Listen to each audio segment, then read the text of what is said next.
This is the way he's done it hundreds of times before. And this is the way he'll do it today. His fingers fumbling in the cold on an old 4x5 box camera. Here we go. But today will be the last time the eastbound Canadian will round this curve on the run from Vancouver. The last chance Nick Morant will have to get this shot. In the background, you've got the mountains, and you have a double S curve. You can see the train coming from a long way away. A lot of the movie people use this, of course. But it's just a natural place. You have to be blind to miss it, eh? Years ago, on this very spot, just east of Lake Louise, Nick Morant took this picture, a picture that so captured the romance of the rails that it was printed over 8,000 times. The negative is long gone now, but Nick keeps coming back here to the place they call Morant's Curve. It's home to me here. Until he retired 5 years ago, at the age of 75, Nick Morant lived the life of a wanderer, hiking the tracks in search of the perfect shot. It was a life of solitude, of freedom, the life of the official CPR photographer. These pictures. Nobody ever questioned what I spent, ever. The terms of our agreement very basically was, we don't care about your expense account a bit, but we do care. What we're looking for is quality pictures that will sell our equipment and our services. Nick took thousands of pictures. One of them ended up on the back of the old $10 bill. But most of his work was of engines and cars snaking across the Canadian landscape.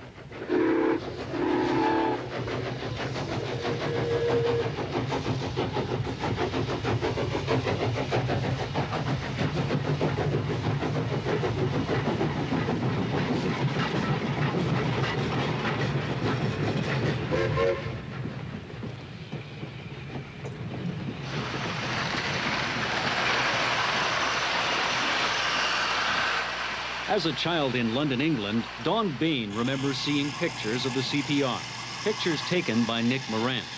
After moving to Calgary, the two became good friends. Don publishes books on railroading, and he's writing one on the last run of the Canadian. There's never been any doubt in his mind about who would take the last picture.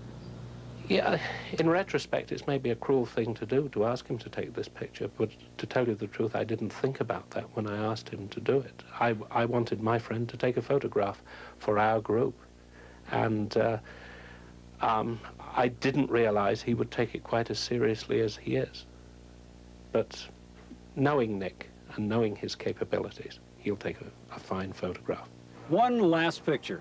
That's the way this whole thing started out, but Nick Morant is a man whose reputation rivals that of the trains he's taken pictures of all his life.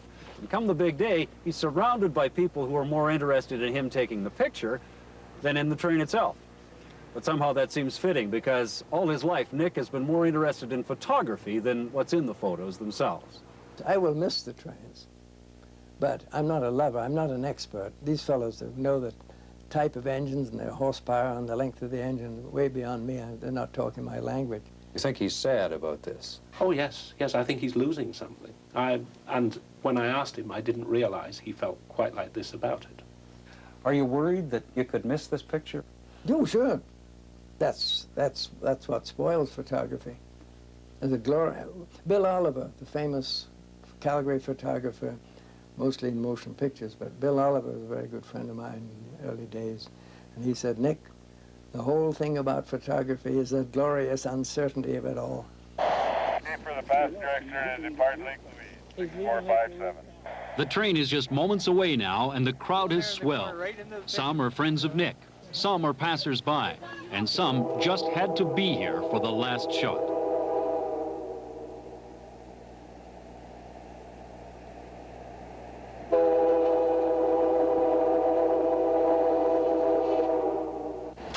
In the wink of an eye, it's over. The Canadian disappears into history. But Nick Morant and his camera will keep it alive a little while longer. Len Grant for CBC News on Morant's Curve near Lake Louise.